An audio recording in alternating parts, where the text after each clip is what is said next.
এরপরে 4 নম্বর, আপনার জীবনে ইনাবা লাগবে। কি লাগবে?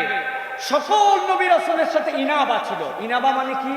নতুন শব্দ না ভাই। ইনাবা is a similar language of তাওবা। ইনাবা মানে যেই অন্তর আল্লাহর সাথে লেগে থাকে, কখনো আল্লাহর থেকে ফেরসাস হয়ে যায় না।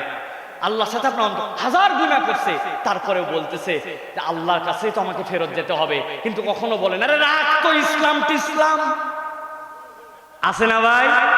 এ ভাই গান শুনিস না ভাই, নামাজটা পড় ভাই, মিথ্যা কথা বলিস কেন, বিড়ি খেতে দেখলাম এটা করিস কেন, দেখলাম মহিলাদের সাথে ঘোরাফেরা করিস, তোর আচার আচরণ খারাপ, বাপ মার সাথে জোরে করিস কেন, খালি করা যাবে না, সে করা যাবে না। একটু বিয়ে খেতে গেছিলাম, ওখানে একটু ড্যান্স দিব বলে ড্যান্স দেওয়া যাবে না। অত সুন্দর বউ সাজায় আনছে, তার সাথে সেলফি তুলবো বলছে সেলফি তোলা যাবে না। জিজ্ঞাসা করছে তুই কে রে, বলছে আমি পাড়া তো ভাই। আছে না ভাই? খালি না না না, তোমাদের ইসলামে না, রাষ্ট্রের ইসলাম বলে না ভাই। এই অন্তর আল্লাহ থেকে কাটা হয়ে যাবে। খবরদার, পাপ থাকবে, অপরাধ থাকবে, নানান ধরনের অন্যায় থাকবে জীবনে, কিন্তু ইনাবা থাকবে, আল্লাহর কাছে আপনার সম্পর্ক থাকবে। রব, in the end of the day তুমি একমাত্র আমাকে মাফ করতে পারো। প্রত্যেক নবী রাসূলের অন্তর ছিল একদম আল্লাহর সাথে লাগানো। সুবহানাল্লাহ। পারবো না আমরা ভাই? ভুল তো থাকবেই, তওবা করবো আল্লাহর কাছে, কখনো এখান থেকে বিচ্ছিন্ন হওয়া যাবে না। হাজারবার ভুল হবে, কোটিবার তওবা আল্লাহ কবুল করবে ইনশাআল্লাহ, কিন্তু কখনো বলা যাবে না মনে হয় আল্লাহ আর আমাকে মাফ করবে না। ভাই, আপনার যত অপরাধ আল্লাহ রাব্বুল আলামিনের রহমতের কাছে এটা কিছুই না। অথবা আপনি রবের সাথে আপনার তাআল্লুক থাকা লাগবে। তবে রবের সাথে তাআল্লুক থাকবে না যদি প্রথম 3টা গুণ আপনার মধ্যে না থাকে। আপনি সাদেকদের সাথে চলাফেরা করেন না, অতিথি পরায়ণ না, সততা আপনার মধ্যে নাই, আপনি ইনাবাওয়ালা অন্তর হতে পারবেন। এটা সিকুয়েল আছে। এই 3টা গুণ থাকলে অন্তর আল্লাহমুখী হয়ে থাকবে অপরাধের পরেও। সর্বশেষ, আল্লাহর শুকরগুজার বান্দা হতে হবে।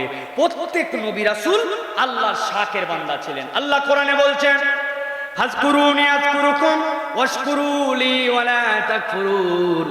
ও আমার বান্দা, আমার কৃতজ্ঞ বান্দা হয়ে যাও। তুমি যদি আল্লাহর কৃতজ্ঞ বান্দা হও, আল্লাহ তোমার নিয়ামতকে বৃদ্ধি করে দিবেন। বান্দা তার কৃতজ্ঞতার জায়গা খুঁজে পায় না। আমি তো মাঝে মাঝে বলি, সকালবেলা উঠার পরে আপনি যদি দেখতেন আপনার চোখটা আজকে আর খোলে না, বলবেন চোখ না খোলার কারণ আছে নাকি? আমি আজকে দুপুরবেলা আমার মোবাইল 6% চার্জ হয়ে গেছে। চার্জ হওয়ার পরে আমার বড় মেয়েকে বলছি মা একটু চার্জ দে। চার্জে কেমনে লাগাইছে কিন্তু সুইচ চাপ দেয় নাই। 1.5 ঘন্টা পরে যায় দেখি আবার 6%। কি ব্যাপার? দেখি মেন সুইচের মধ্যে যেই জায়গায় সুইচ দেওয়া, সুইচটা অন না করে ছোট মানুষ চার্জের মধ্যে লাগায় রাখছে। প্রিয় ভাইয়েরা, এইটা বলার উদ্দেশ্য, আপনার মোবাইল যদি চার্জ না থাকে তাহলে মোবাইল আর দেখা যায় না। কিন্তু ভেবে কি দেখলেন আল্লাহ তো কিছুই দেয় নাই বলেন, কিন্তু 70 বছর হয়ে গেল, প্রত্যেক দিন কমসে কম 22,000 বার চোখের পলক ফেললেন।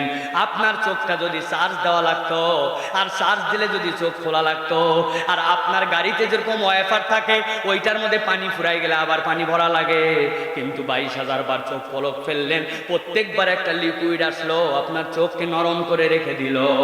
আপনি সকালবেলা ওঠার পরে আপনার চোখ যদি না খোলে আপনার কিছু বলার ছিল না।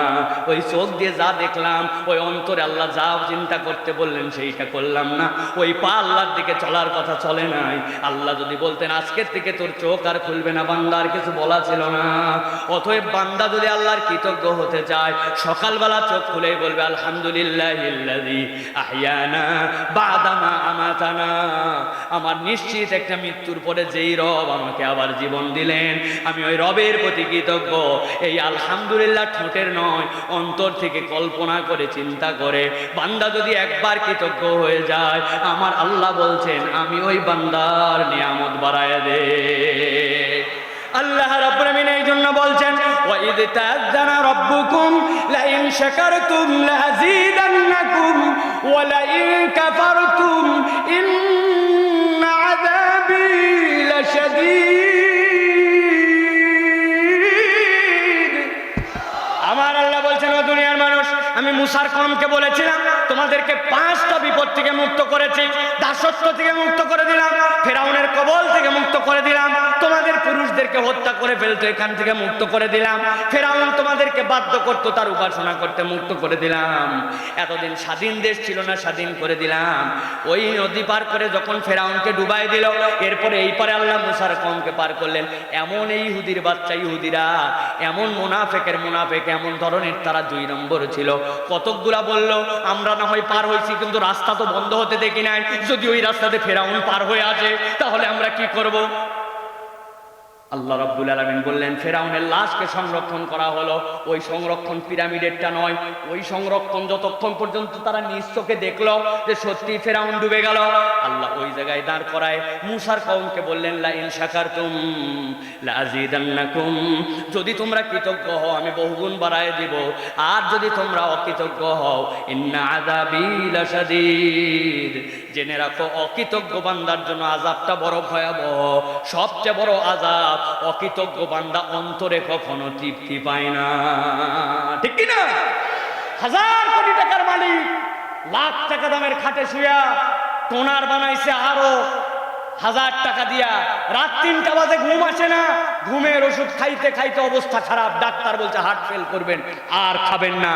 আর একটা লোক ট্রাকের থেকে মাল নামাবে ওই কাউরান বাজারে, রাত্রেবেলা মাল আসার ক্ষেত্রে আপনাদের ময়মনসিংহের রাস্তায় জ্যাম পড়ে গেছে, মাল গেতে দেরি হয়েছে, কাউরান বাজারে বড় ট্রাকতে ছোট ট্রাকে মাল নামায় 1000 টাকা পাই, কিন্তু রাত 2টা বাজছে গাড়ি আসে নাই। বেচারি এত বড় টুকরি, মাথার থেকে গামছা খুলে রাস্তার মধ্যে আইল্যান্ডে রেখে, টুকরির মধ্যে মাথা খেলতে দেরি, নাক ডাকতে দেরি নাই, আছে না? পাশ দিয়ে 20 টনের ট্রাক চলে যায়, আর ঘুমের সমস্যা নাই। প্রশান্তি ভিন্ন জিনিস, ঠিক কিনা? এই জন্য আপনি যদি শুকরিয়া না থাকে, হৃদয়ে আপনার শান্তি আল্লাহ দিবে না, এটা সবচেয়ে বড় আযাব। এই জন্য প্রিয় ভাইয়েরা, আমি বলবো এই শাকের বান্দা হওয়া, ইনাবাওয়ালা বান্দা হওয়া, আল্লাহর সততা এটা নিজের জীবনে ধারণ করা, অতিথি পরায়ণ হওয়া, আর মানুষকে ক্ষমা করা, এই গুণগুলা যদি আমাদের মধ্যে আনতে পারি, ইনশাআল্লাহ দুনিয়া আখিরাতে আমরা কামিয়াব হব। বলেন আল্লাহুম্মা আমিন। আল্লাহ আমাদের আজকের আশা-ভরসাকে কবুল করেন। প্রিয় ভাইরা, বেশ কিছু প্রশ্ন আপনাদের পক্ষ থেকে আসছে, আপনারা যদি বলেন তাহলে কয়েকটা প্রশ্ন উত্তর দিয়ে দিব।